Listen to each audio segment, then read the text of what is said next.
That is not David Guetta's dance anthem Play Hard. It's actually this other song by DJ Alice. So how do our favorite artists get away with stuff like this? And can you too? What I just showed you was not sampling, it was interpolation. And that is a difference that you need to understand as an artist yourself. What happens in sampling is that you take a sample or a little part from an already existing sound recording or a song and use it in your song. For example, Eminem's Stan, which begins with a little part of Dido's Thank You. So while using a sample, as we discussed in my earlier video, we need to take both the licenses, that is for master use and for synchronization.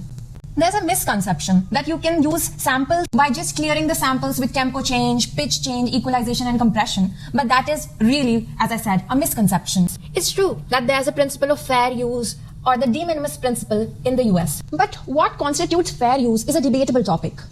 Courts in India and abroad have given different definitions of what is fair use. The main idea is that a part that is being taken should not be a substantial part of the song.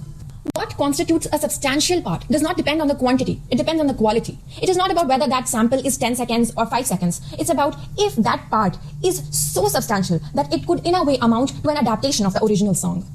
And if that sample does amount to a substantial part, then you have infringed both the copyrights of the owner and the record label who have the master and the publishing right. This is where interpolation comes in handy. Now in interpolation, what you actually do is you take a part of an already existing song, you record it in a different version. For example, you pick up on a melody, play it with different instruments and artists, and then use it in a new song.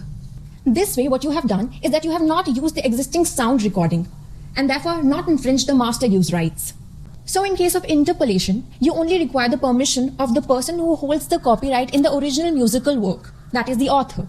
Now that you understand the legal aspects of sampling and interpolation, I hope you'll make wiser choices in your next project.